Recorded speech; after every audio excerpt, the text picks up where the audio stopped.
All of our Insider Public Affairs programs are now seen through the lens of the coronavirus. Hello and welcome to the Insider.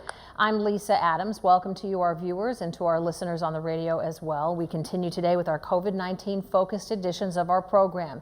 And today it's all about the Hagen History Center and the Erie County Historical Society. My guest is George Deitch, Executive Director of the Hagen History Center. Welcome, George. Thank you, Lisa. We know that your organization, like every organization, has been impacted by the pandemic in many ways, yet you're still powering forward with some major expansion plans. So let's begin with how the Hagen History Center had to respond to the pandemic and perhaps how the timing was particularly hard. Well, yes, the timing was hard. We were shut down as of March 16th, and it was right in the middle of our construction, and then it was right before we were about to do construction on $2 million worth of new exhibits. So we had to make major changes. Amongst others was our fundraising gala, which was going to be our grand opening for the 8 new exhibit galleries that we're doing. And that, of course, was definitely hurt our revenues. But we had other things. We had teas, gallery night, a Mother's Day event, speaker series. All of those things we had to postpone or cancel. We had several bookings, weddings, and other events, again, that had to be canceled. Fortunately, we did get the PPP money, which helped mitigate some of our losses otherwise, but yeah, it was definitely a difficult financial time for us. So in addition to losing those events and those fundraising events and the impact on the construction project, you had to close the museum itself, and it remains closed right now? It remains closed, and we'll talk about this a little bit later, but it remains closed at this point until probably early July. And so you lost 2 months of construction time on your exhibit building, and are we talking about work outside and inside? Yes, both physical construction on buildings and again these 8 new galleries that we are going to be putting in. We had one that was about halfway through, but the other 7 we should have had those done by May, and now again we're looking probably sometime in July. And the gala event, is that gone forever? Well, no and yes. It's gone as a large gathering. We had a number of sponsors, and if anybody is interested in still contributing, they can. What we're going to do with the sponsors that were generous enough to not only give us a donation, but also let us keep the donation, we're actually going to have a virtual ribbon cutting on all of these new exhibits. And the gala was supposed to be hosted by our main patron, Tom Hagen. And so he's going to be doing a ribbon cutting, and we're going to be giving people, those sponsors, a tour in advance then via a link in advance to opening to the public. All right, well, so, we'll get into that a little bit more later, but the key thing is that you're still moving forward with a major expansion of your campus. We've seen it taking shape over the last few years, and we have some drone shots of how different things look there in just a few years' time. You must be particularly proud of this. Oh yeah, we very much are. The new exhibit building, 6,000 square feet of new space that we can put more and more of our current artifacts out, because every museum has limited space. And the way that we're presenting it with modern graphics, they're going to be, all the galleries are going to be accessible for anybody with mobility issues. The new galleries all have themes that are very close to the heart of Erie. They're diversified in both themes and people that are presented. It's just not 19th century Gilded Age history as oftentimes the museum had been in the past. We really are looking to show people working, show our immigrants, showcase the folks that have served our country from Erie, and alike. So, and we do have a new children's room coming, which I know we'll talk about in a bit. Yeah, it's remarkable when we see this from the drone view, how much advantage you've taken of all that space in that block. And when we come back, we're going to take a sneak peek of the new exhibit building, and we'll have a conversation about when and how it will open. Stay with us.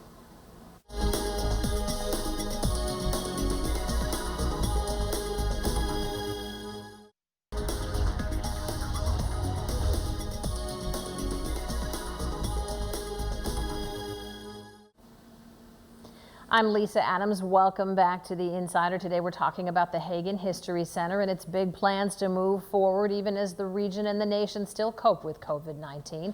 My guest again is George Deitch, Executive Director of the Hagen History Center. So the new exhibit building we saw is to the east of the Watson-Curtsey Mansion and set back a bit. It's going to have several new galleries. Explain why this expansion is particularly important to the History Center.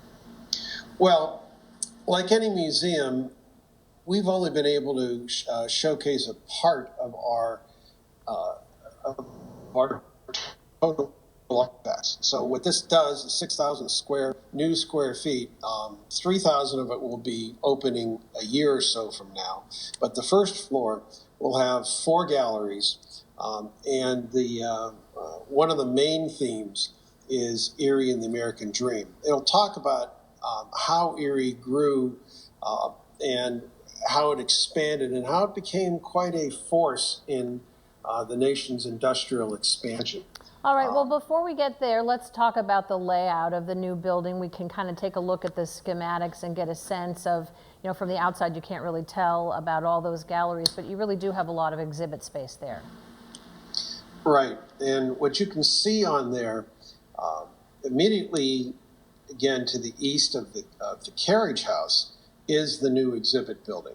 We also have, toward the bottom of the screen, on the left-hand side, is the Watson-Curtsey Mansion, in which we have 1 new gallery coming. And then the Wood Morrison House, which is right below the new exhibit building, there are 3 new galleries there. So for a total of 8 new galleries out of, we'll now have 18 galleries open and 2 more coming next year. So you mentioned Erie and the American Dream, and let's talk about that. You also talked about the immigrants who have come here. So this is just a sample of what some of the educational panels will be like inside the exhibits? Right.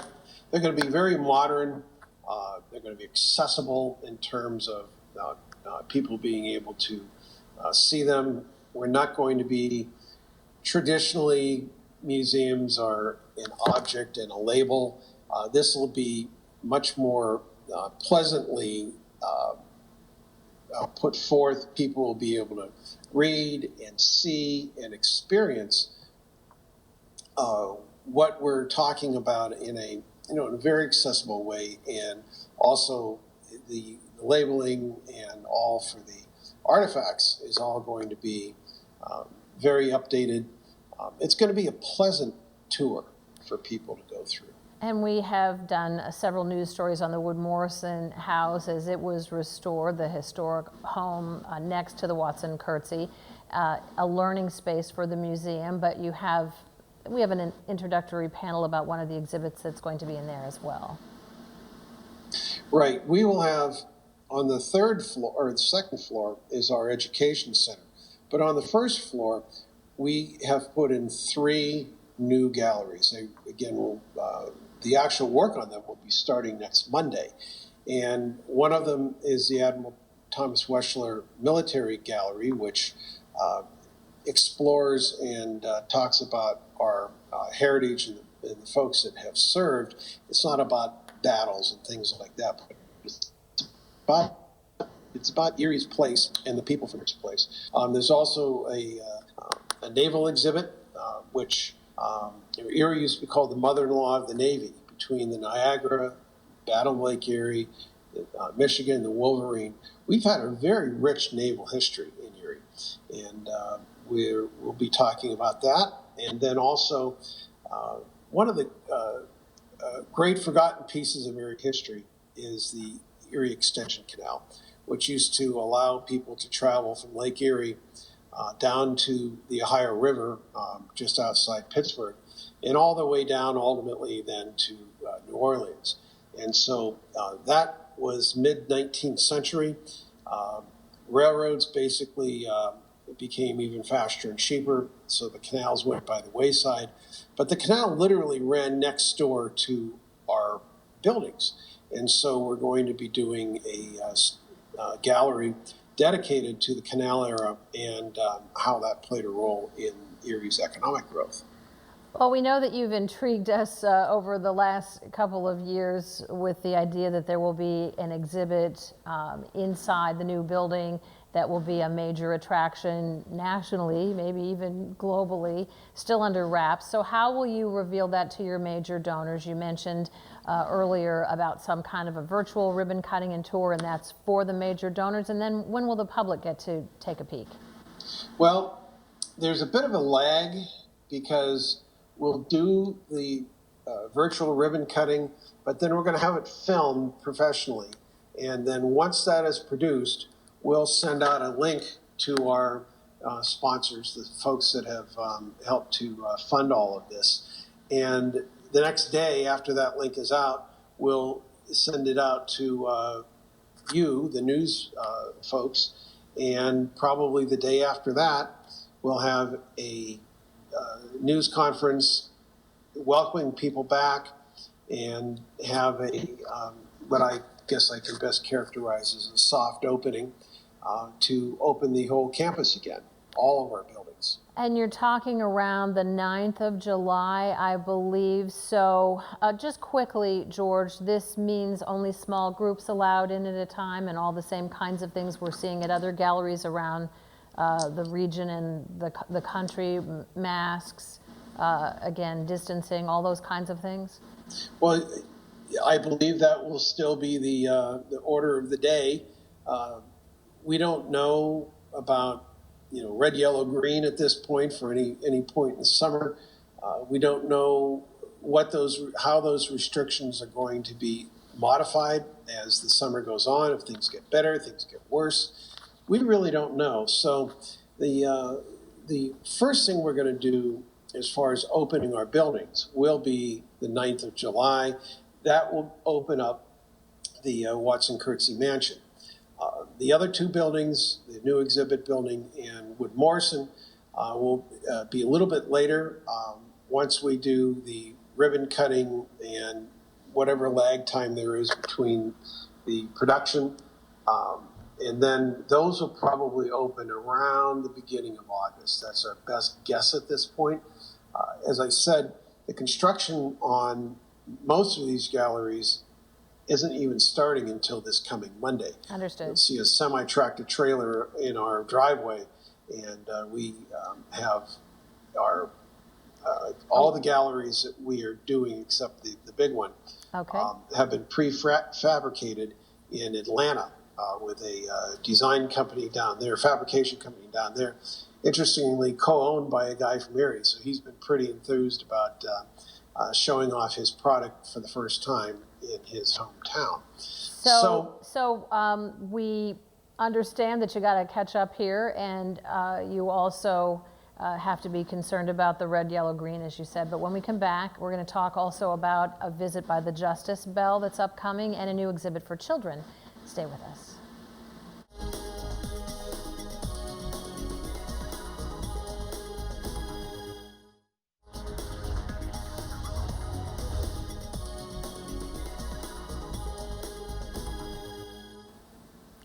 I'm Lisa Adams. Welcome back again to The Insider. We're talking with Executive Director George Deitch of the Hagen History Center about the big plans there for the History Center. So you do have a visit by the Justice Bell in the plans in conjunction with the League of Women Voters. Why is this important, and when will people have a chance to see it? Well, we'll be unveiling that on July 8th, and we'll probably be doing it in a news conference with press and invited guests like their board and our board.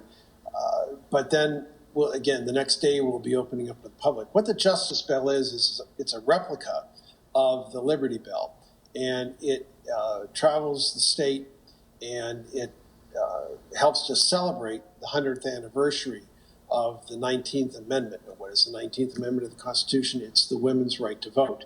So we have a suffragette exhibit on the third floor of the mansion, and this will be part of that. We'll be unveiling it right on the first floor in our beautiful open parlor. And the bell will stick around for about a month? Right. Again, unveiling it July 8th, and it'll be here until August 18th. Perfect. And you also have a new exhibit, not just in the new building, but inside the Watson Curtsey, and this is for children, right? Right. And so we'll be featuring that in our press conference that same day. It's Winifred Watson's bedroom. Winifred was a little girl who grew up in the mansion in the late 1890s and early part of the 20th century. And we've taken her bedroom and converted it into a children's room. Children will be able to go and see what it was like living 125 years ago. Not only the Gilded Age, not only her privileged upbringing, but what other children experienced in Erie. We have expensive dolls, we have rag dolls, we have photographs of how the mansion looked at the time in Winifred's room, and we have photographs of how families lived in Erie, 3, 4, 5 people to a single room. And so it'll be a good experience for kids to get a picture of what it was like living in an earlier age.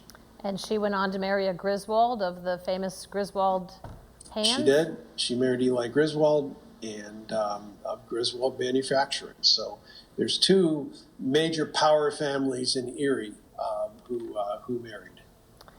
And then part of what you're doing is also what you educated me are called waysides, some outside storyboards. One about the Erie Extension Canal that you mentioned. You're particularly excited about this one. Right. The barn in the back of Watson Curtsey, Wood Morrison, and beside the new exhibit building is actually an 1830s barn. And it housed the mules that towed the barges along the canal in this section of Erie. And so what we have done, if you look at the screen, we had a local artist, Deborah Simontelli, do an artist conception of what standing beside our barn 160 years ago would have looked like. You can see in the foreground mules and the canal, part of the canal basin that we had. It was a little wider in our block. And then beyond that, you can see the steeple from the old First Presbyterian Church and other buildings in our rather small town. Erie had only about 9,000 people at the time. And there's a bird's eye view map and some other verbiage there. But it tells people about the canal as you stand there and look out 160 years ago. So I really do like this particular wayside. And the other 2 outside storyboards have to do with the Wood Morrison itself, which is so beautifully restored, and the Watson Curtsey as well. Right. And both of those, again, tell the basic story of the buildings and the families that lived there. And so as people are going to enter, they'll have a concept of what it means to be going into this building or these buildings. Well, when we come back, we're going to talk about a couple of other ways that the Hagen History Center and the Erie County Historical Society are really moving forward with a new logo and an enhanced website. Stay with us.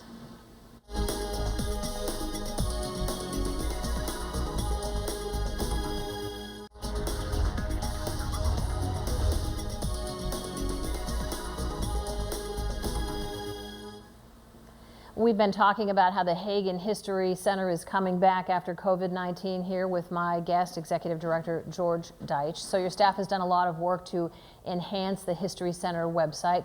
Why is that important? It's very easy for people to find it, by the way, at eriehistory.org. Well, it's important because we all now understand more about accessibility. People not necessarily can go down to the site, but it also lets them access the site at any time. They can see our historical blogs, they can take virtual tours. Most importantly, with all the homeschooling that's been going on, we have free lesson plans about local history that you can click on. And it also allows you to click on how to donate. And believe me, memberships which have fallen off naturally at this point, and other opportunities to donate will help us keep going. So that donation button is an important one. And so you're also rolling out a new logo. I think we saw it on the lower corner of a couple of the storyboards, but there it is. It's colorful. And why this change? Well, we have evolved from doing business with our legal name, which is the Erie County Historical Society, to using the name Hagen History Center, and that was tested through some college classes and some other areas, and we felt that name really brings out more than just historical society or more than just museum. We've become much more multi-purpose, and so we went and we engaged a local advertising agency, and they helped us develop this new logo. It's a logo that is bright, modern, and ready for the 21st century. So we're just about out of time, but again, the important dates for people to keep in mind coming up in July and in August? Sure. We'll be reopening the mansion on July 9th. We'll be reopening the whole campus probably in early August, and you can look at the website to stay up to date on that. And we'll be trying to do some more public events. We'll get our historic walk-in in September, we're hopeful of. Victorian Christmas coming up, of course, at the holidays. We'd like to be back, and we'd like to welcome people back to see us. So again, all the important dates will eventually be spelled out on a calendar on your website, and people can check that? Yes, and again, I'd like to give you more solid dates besides the 9th of July, but with all of the variants with COVID and the health department, we just don't know quite yet. But expect we'll be back in business completely, hopefully in early August. And again, opportunities to support the Hagen History Center financially on your website as well. That's right, and we sure would appreciate the support.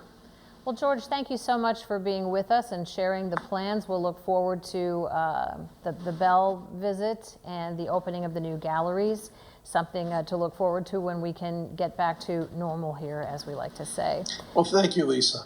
All right. Again, thank you for joining us as well. And as always, if you have an idea for us to explore, just email me at ladams@wicu12.com and join us again next time for The Insider.